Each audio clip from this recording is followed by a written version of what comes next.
Welcome to the deep dive. So, you sent us your inner alchemist, energy mastery for abundance. And specifically, we're looking at that chapter on emotional resilience. That's right.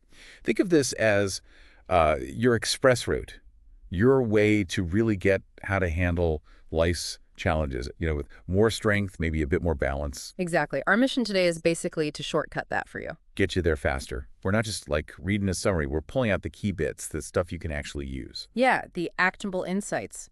It's all about building that inner strength, starting right now. And I think what's really important to grasp early on is emotional resilience isn't about being some kind of, robot with no feelings. Not at all. It's more about getting better at understanding your emotions and then, deciding how you respond, which is huge for keeping your energy up, right?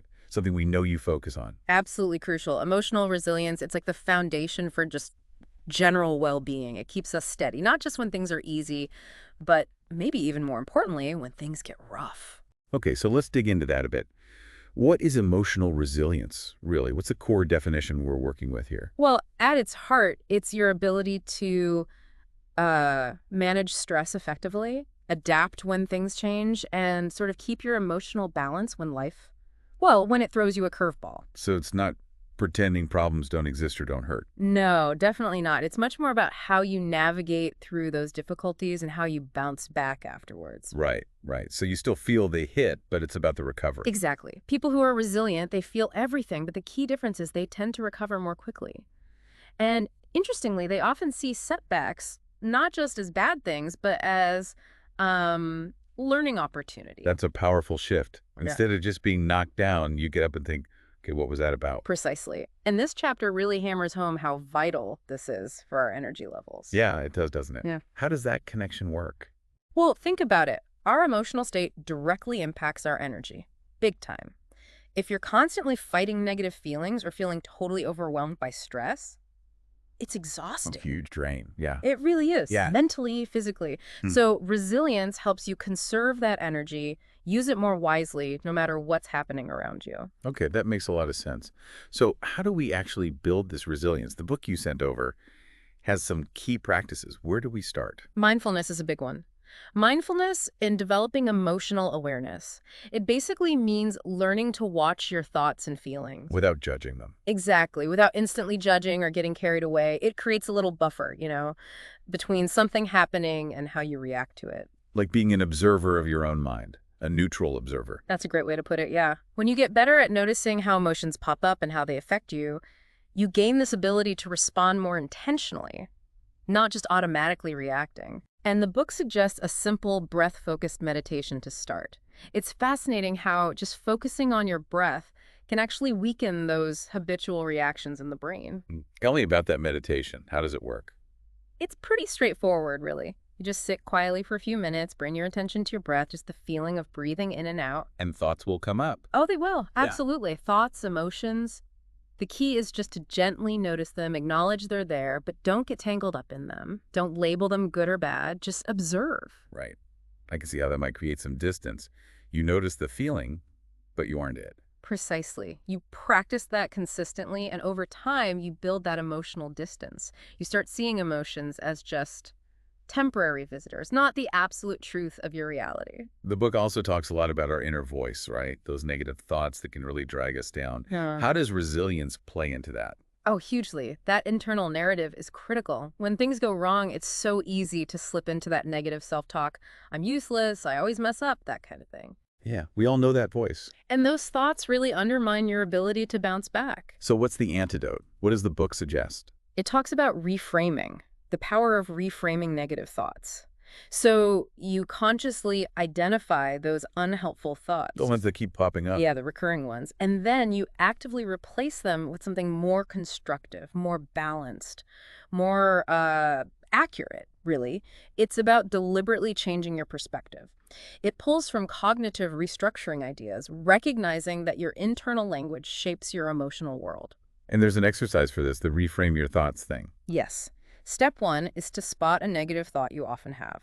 Their example is, I always mess things up. Okay. Then you challenge it. Like, is that really true? Always. Can you think of times you didn't mess up? Usually you find it's not totally accurate. Right, it's an exaggeration. Exactly. And finally, you replace it with something more balanced, more growth-focused, like, okay, I'm learning here. Each time gives me something to grow from. I like that. It's like rewriting your own script to be kinder, more realistic, which seems to lead right into this idea of a growth mindset. Absolutely connected. A growth mindset is basically believing that your abilities, your intelligence, they aren't fixed. You can develop them through effort, through learning. So you're not just stuck with what you've got. Exactly. And when you believe that, challenges look different. They're not threats to your ego. They become opportunities to learn and get better. So failing isn't failing, it's just feedback. Precisely. Valuable feedback. The book gives tips like embrace failures as learning moments, set small, achievable goals to build that feeling of competence, and actually ask for feedback. It's about progress, not perfection. Makes sense. Now, it's not just about thinking differently, is it? The book also stresses actually feeling your emotions and expressing them. Oh, absolutely vital. Trying to suppress or ignore emotions, Yeah. that takes a ton of energy, and it can lead to stress, even physical problems down the line. Yeah, that bottling up doesn't work long term. Not at all. Real resilience means letting yourself feel what you feel, acknowledging it, and then finding healthy ways to express and release it. And what are some of those healthy ways? Well, the book mentions things like journaling, getting thoughts and feelings out on paper, talking honestly with a good friend or a therapist, or even physical stuff like exercise or dancing. Moving your body can be a great way to shift emotional energy. They suggest a specific journaling exercise too, right? Yeah, just setting aside regular time, maybe daily, maybe weekly, to free write about your day, your worries, your hopes, gratitude, whatever's on your mind. Just getting it out can be incredibly clarifying. It helps you understand yourself better. Okay. And another piece they bring in is gratitude. How does being grateful help with resilience? Gratitude is really powerful. It shifts your focus. Instead of dwelling on what's missing or what's wrong, you start appreciating what you do have. Changes your perspective. Fundamentally, practicing gratitude regularly builds up this kind of positive emotional baseline. It creates a buffer against stress. When you appreciate the good stuff, the tough stuff feels a bit less overwhelming. There's even research suggesting it affects brain chemistry in a positive way, mood-regulating neurotransmitters. So it builds up this inner reserve of positivity you can tap into. That's a great way to think about it, yeah. The book suggests a really simple practice. Every evening, just write down 3 things from your day that you're genuinely grateful for. Big or small things. Anything. A nice cup of coffee, a kind word from someone, finishing a task.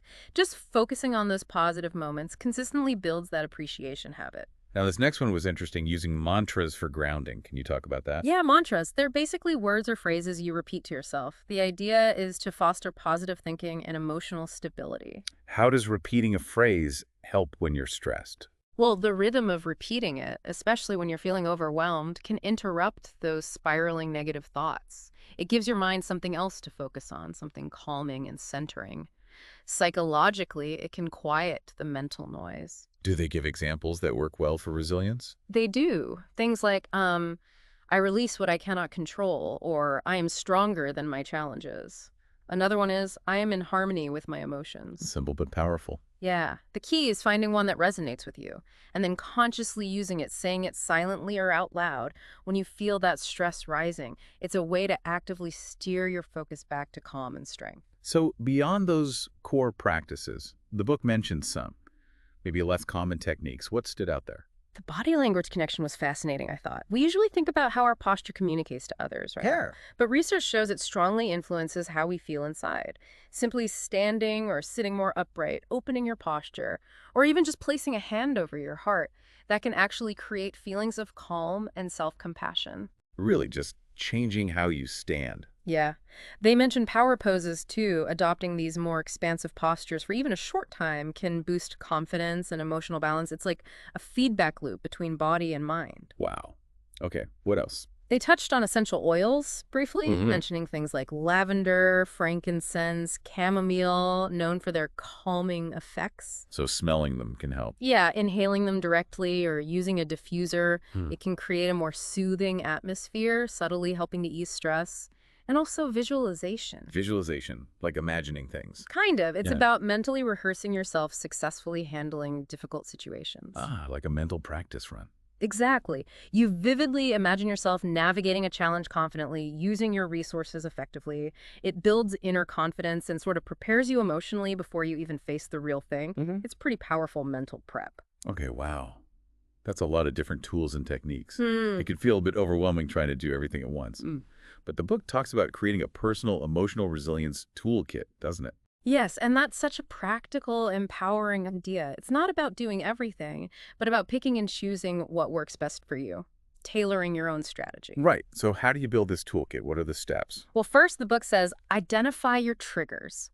What situations, people, or even thoughts tend to set off those negative emotions for you? Knowing your triggers helps you be more proactive. Okay, awareness first, then what? Then you choose, say, 3 or 4 techniques from everything we've talked about. Maybe it's journaling, deep breathing, a mantra, maybe an essential oil, things that you feel actually help you feel calmer and more So centered. you pick your favorites, basically. Exactly. The ones that resonate. It's definitely not one size fits all. Makes sense. Then the third step is crucial. Practice them regularly. Weave them into your daily routine so they become second nature, like automatic. So they're there when you need them. Precisely. So when stress hits, you don't have to think too hard. You just reach into your toolkit. And finally, reflect.